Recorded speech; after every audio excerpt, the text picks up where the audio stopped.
Fluffy Buff is for you. Yes, that's Fluffy Buff clothing coming soon to a website near you. So today, just going over some things. Posted a little ask, or I guess a little thing on a little status on Facebook earlier, talking about if you need a budget, holler at your boy. I'll send you one, email you one. Well, there has been an insurmountable amount of people who have asked for this budget. So the reason I asked is because I myself am just looking at my finances and trying to get some things together. And I'm like, wow, where is my money going? Well, I'm tracking it now, because there's these things called spending leaks that we don't really see, but they just happen. And our money just kind of disappears. But we see our money in our account, but then, a couple days later, we're trying to figure out what happened. Well, if you tracked your money and you kept a good budget, then you'd know what happened. Sometimes we do a lot of emotional spending. Speaking for myself, we do a lot of emotional spending, and we're excited. It's the weekend. We just got paid. It's been a whole week. Worked 40 or 40 plus or 20 or however many hours you're working, and you want to celebrate. So what do? We spend some money. We go do our leisure activities, and we go get excited and want to have fun, right? Well, it's fun, but fun also costs. So then you look at your account on Monday. You're like, what happened? Where'd all the cash go? A lot of people have told me that they're doing this. I got some really good correspondence where people are really confused as to where their money's going, and almost kind of ashamed of how much money they spent and what they've done with their money. Well, don't be ashamed of what you've done or your financial status, because you can only do what you can do. But we got to understand that you can always try to do better. So just because you don't have as much money as someone else has doesn't mean that person isn't struggling as well, just maybe at a greater capacity than you are. So don't ever think that it's just you who's struggling, but we are all out here trying to get this thing together. So we're all human. We're all trying to do something, and we're all trying to make it. So in that essence, we're all in this together. Yes, together. We're better together. So that's why I just want to sit down and just, talk to my friends here and see, what we all could do together. Because like I said, we are better together. So first off, I just want to say, I am certified financial success counselor. I had gotten certified years ago. And so this isn't just coming from a place of just out of nowhere. Like, I've helped hundreds of people be successful in buying homes, running their business, and also getting money for education.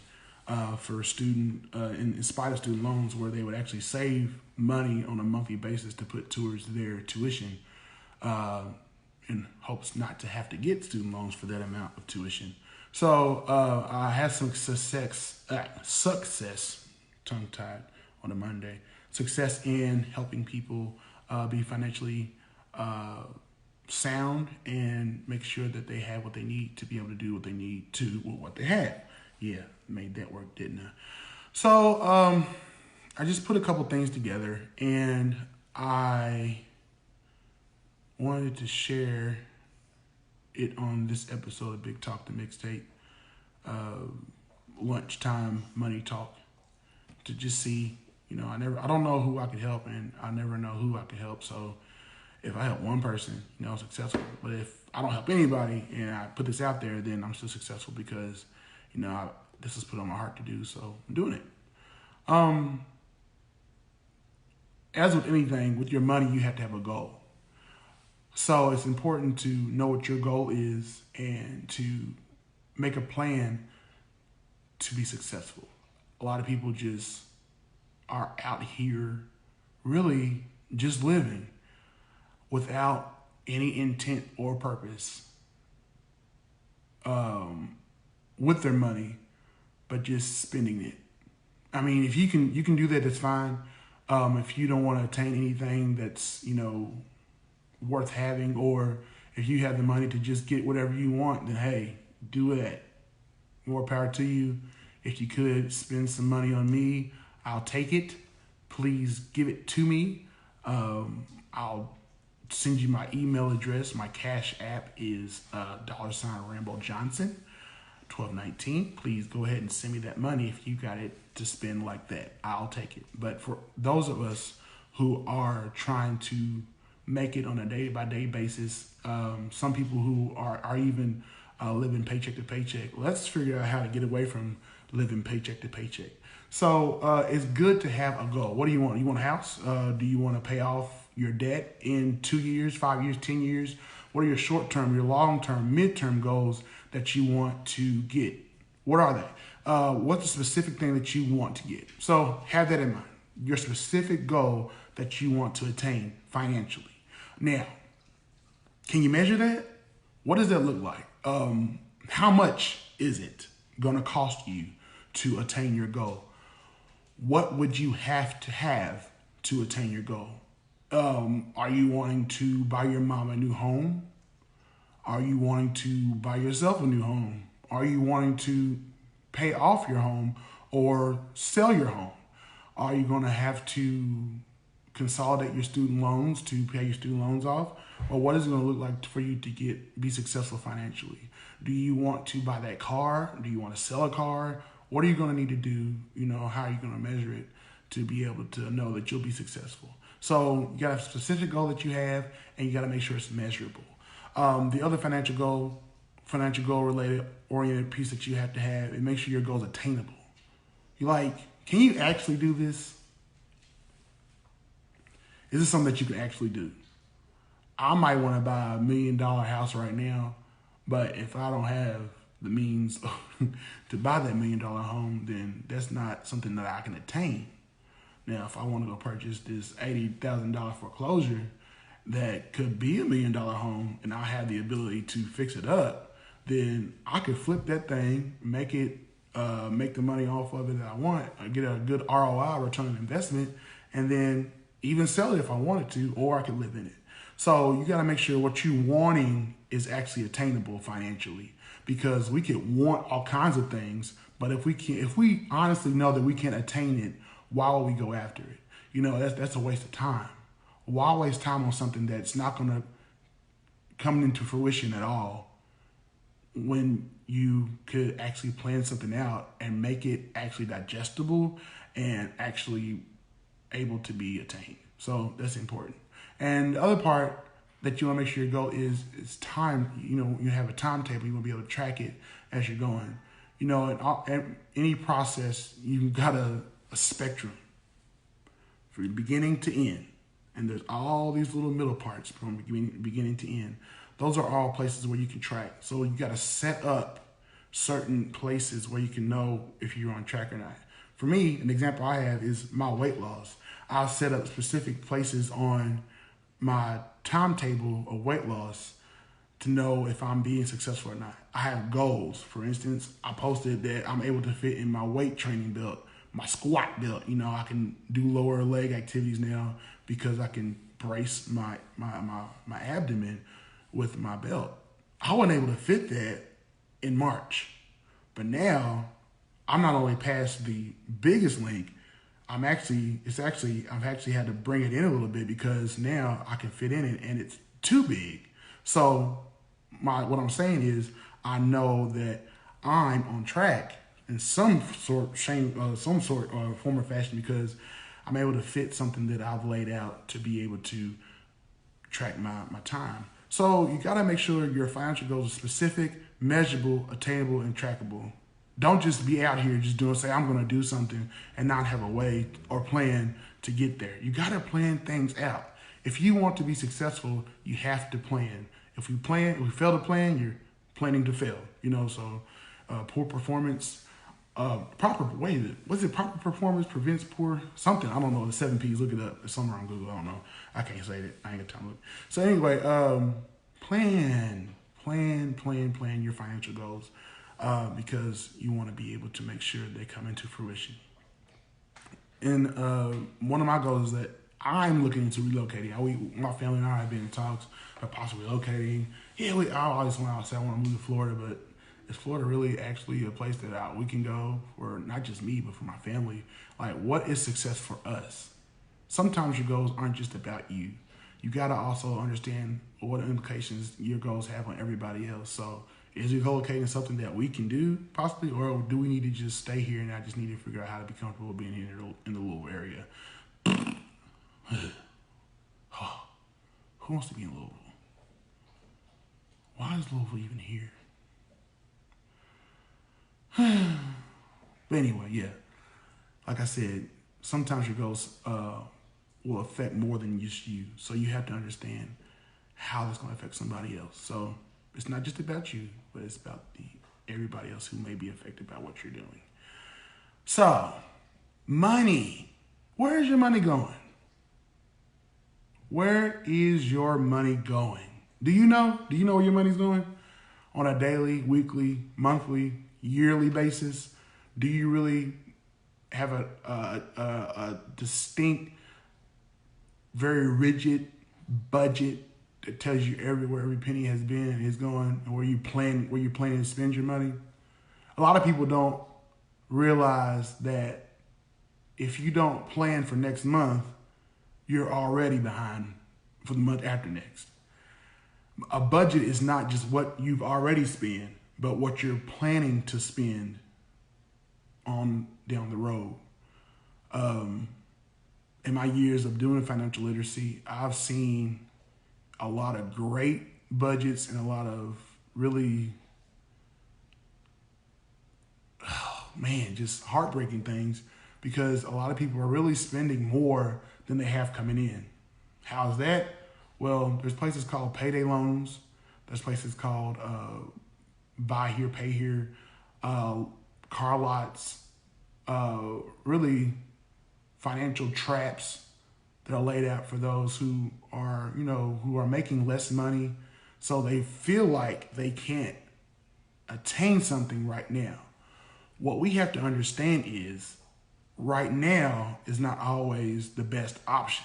Sometimes we have to plan and wait and not have instant gratification. A lot of people go to these places where they buy this furniture where it's jacked up 600% because they can rent to own. Rent to own is a scam. It's a scam. Anything you're getting rent to own, you're paying for it 700 times, I promise you. Whereas if you just saved your money, went to the laundromat for a couple of months, and then caught like a Black Friday sale or a President's Day sale, these sales go on all year long. If you just look at the ads and pay attention to what's going on in your weekly circulations or online or anywhere, you can find a sale in your area, because this merchandise is really at a surplus. There's no need to go to a rent-to-own place. These places are after your money. You're going to end up paying for a washer and dryer 600 times. 600 times. I'm exaggerating, but you're going to pay for the washer at least 2 to 3 times more than you would if you just waited. You don't need a couch right now. Get you a beanbag chair, or get you something, a small chair from Walmart. It costs $20 or something, because you don't need that type of stuff. Those things are like set out to fool you. Credit cards too. Thank you, Brianna. Credit cards are not always needed. They're not. Credit cards can be great because you definitely need some type of credit, great credit, something that you're going to pay on, that you'll be responsible for. But credit cards are designed for you to fail, because once you rack up and get your spending limit maxed out the credit card, well, then you don't have enough money to pay it off every month. If you can't pay your credit card off every month, then you don't need to be using your credit card, because what that's going to do is your interest is going to keep compounding, and you're just going to be dead in the water. Stop getting unnecessary stuff that you don't need. You can do without if you want to have a better financial standing. We can all do without. Even I'm trying to figure out what I can let go of on a monthly basis to make sure, my family's set up better financially, and to be sure that we have a better angle financially than where we are, because your power is in your credit and in your finances. That's where you have your power in today's world. Let it be known. That's it. That's one of the main places where you have power. So the people who don't have power, people who don't have credit, people who don't have sound financial standing, they don't have power in today's society. Let's just be real. So how do you get power? Be aware of where your budgeting falls and what you have coming in and going out on a monthly basis. That's how you can start gaining control of your power and your finances. It's really important to do that. You got to be aware of these places that really want you to fall in the trap of your finances. They just want to take your money. They're not trying to help you. I don't care how many people say, "Oh, we can help you. We help you this, doing this, that." There's car lots out there who are saying that they help people with bad credit, no credit, yada yada yada. Well, your car payment's gonna be $700 a month. Why do that? Why do that? People don't understand just because these advertisements are lying to you. Yeah, you may be in a situation right now where you might catch the bus or get a ride with someone, but I'm telling you, if you can just save up a couple $1,000s, there are auctions. There's Craigslist. You can get you a $1,000 car, take it to a mechanic, spend a couple dollars on your car, save some money up, and you'll be riding around here until you can do better. Until your credit's where it needs to be. You don't have to have everything right now. Sometimes we have to wait and plan things out. They that wait upon the Lord. Hey, boss. Lord, I felt that in my spirit. But yeah, you got to wait sometimes. So we're no better than anybody else. We all can't always get what we want right now. Not just money. That's everything. Let me go back to my weight loss. Here, I wanted to be down to 300 pounds from right now, under 300 from when I started in March, when I really got serious about it. It took me 34 years to be 370 pounds. 34 years. Why in my right mind would I think that I'm going to lose this weight in 3 months? One, I want to live, because that would involve me not eating anything, drinking bleach probably, just to be sick so I can throw up or die. That's not realistic. You have to be realistic in everything that you do in your life, especially with finances, because like I said, your financial power is where your power is, and you're standing in this society. You have to understand that credit is everything, as well as your savings, what you have. So it's really important there. And also, a lot of people are affected by student loans too. Student loans, man, I'm telling you, are crippling people. I'm dealing with student loans. We all are, who have had to take student loans out. And sometimes what we're seeing is what our parents told us is not really true about education. You don't have to go get educated. You can take your time. I'm telling you, I've had friends who have been in college for 8 years and had to get their bachelor's in order to get their bachelor's. What's wrong with that? There's nothing wrong with that. Education is going to be there. Education changes. So many things change and things are evolving. Everything education is a continuous thing. There's no rush. You don't have to graduate in 4 years. You don't have to graduate in 6. As long as you got it, you got it. Some people have to pay for college out of pocket, credit by credit, class by class. And there is nothing wrong with that. That is smart. When you got to pay for something out of your pocket instead of getting a loan for it, it means a lot more, because what you're going to do is be a lot more attentive and take care of it a lot more, because that's your money that you had to take out of your pocket. It's not like somebody else gave it to you. Whereas with the student loan, I'm going to take this refund check, and I'm going to go to dealers. I'm going to buy all these clothes. For what? 5 years later, you get this bill in the mail for $40,000. 6 months later, they're saying after you graduate, if you graduate, they want their money back. That sounds like a scheme to me, right? It's a scam. It's a scam. College is a scam.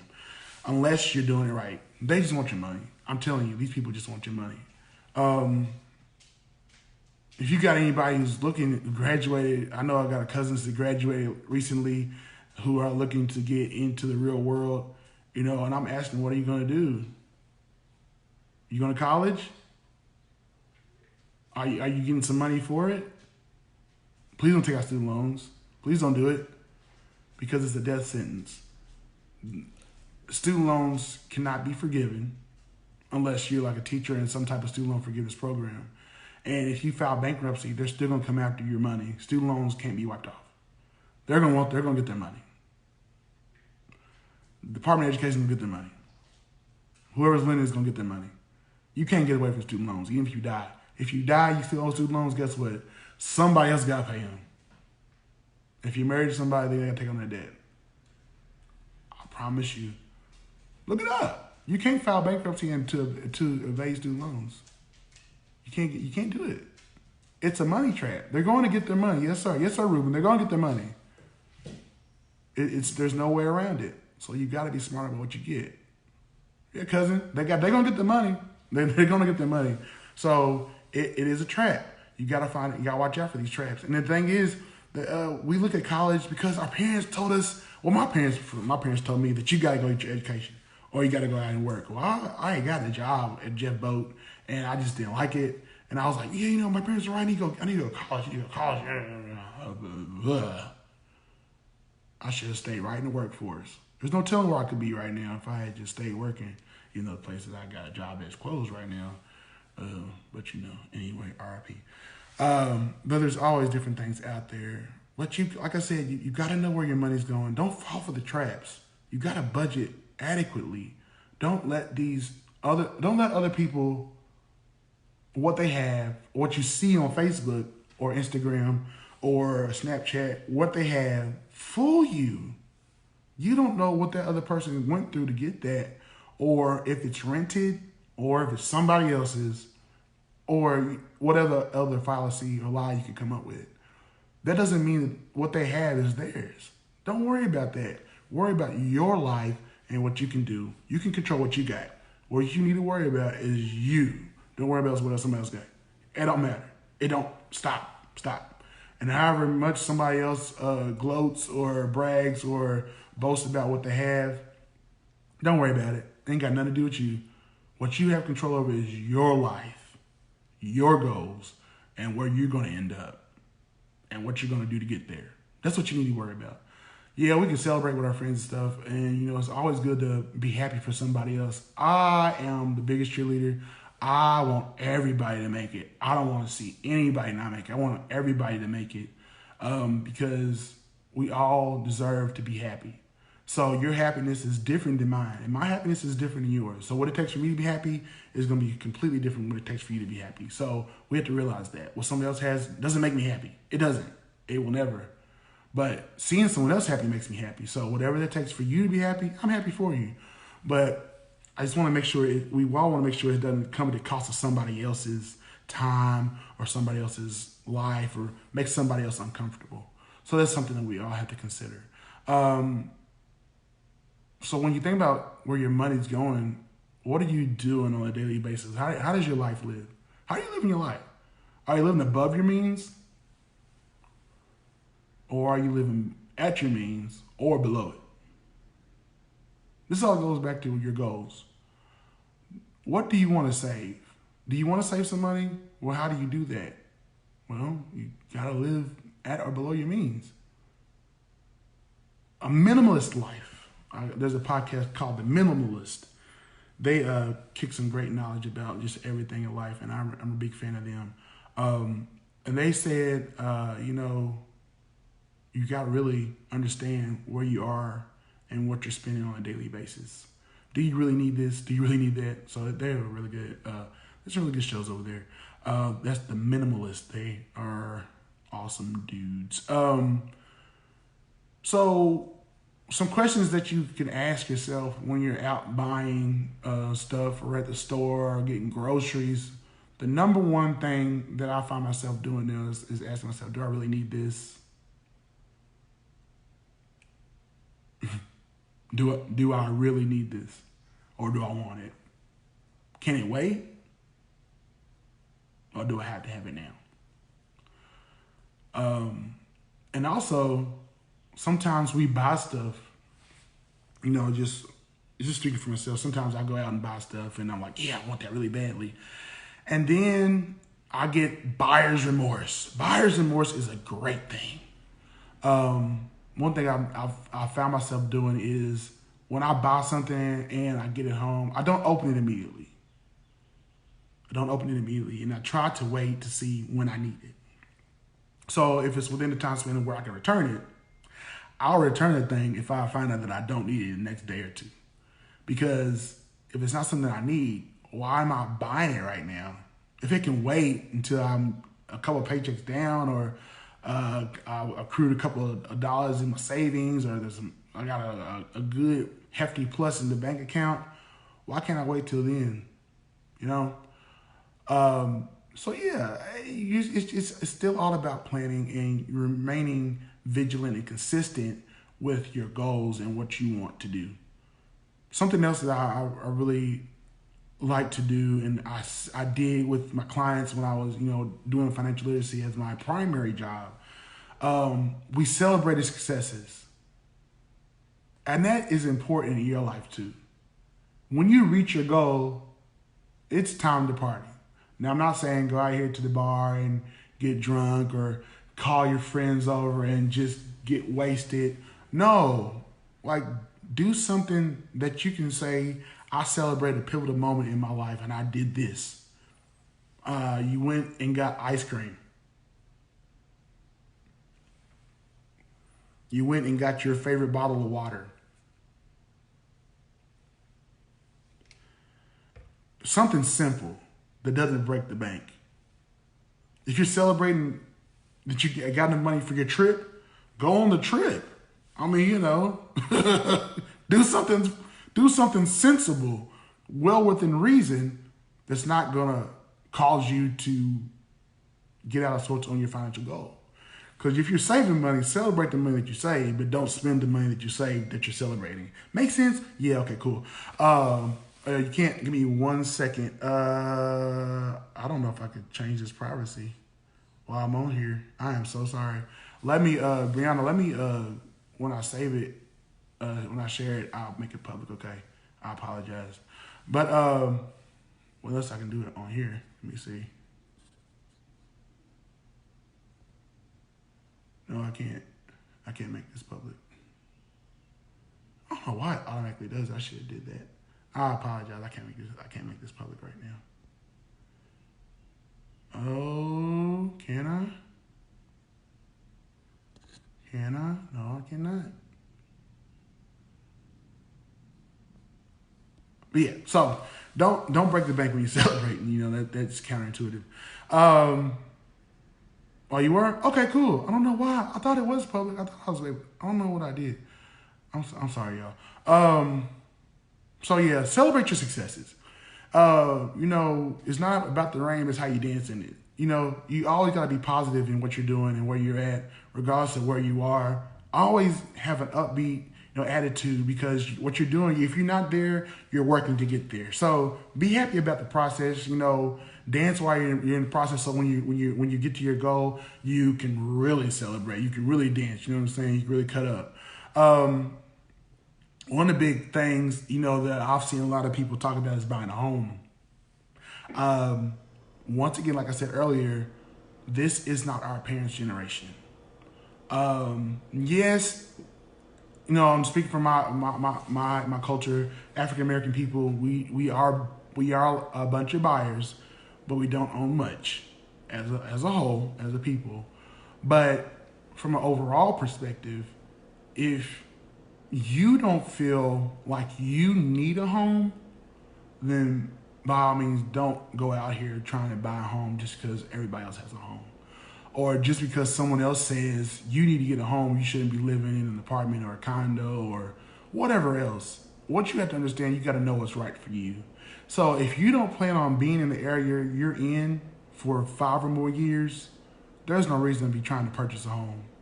And if you can't put more than 50% down on the home that you're trying to purchase, then that isn't the home for you. You got to understand that too. It's all about living within your means or below it. If you want to splurge, you got the money to splurge, it's fine. I'm not talking to you about whatever you need to. If your credit's great and you can get you can go into debt and get a reasonable house payment, mortgage, where your property income tax, or your property, your PITI, your property, your tax and everything is sizable to where you can do that, then by all means do it. But for us, those of us who aren't trying to go into debt, realize what's important for you and what you need and what you can actually do. Don't go house broke. Don't get a mortgage that's just insurmountable, where you can't breathe and you can't afford the utilities for it, because you can get approved for all kinds of stuff, but just because you get approved for it doesn't mean that you can afford it. Don't borrow more than you can afford. It's important to realize that. So realize what's important for you and not make sure what you're trying to do isn't because somebody else did it for you.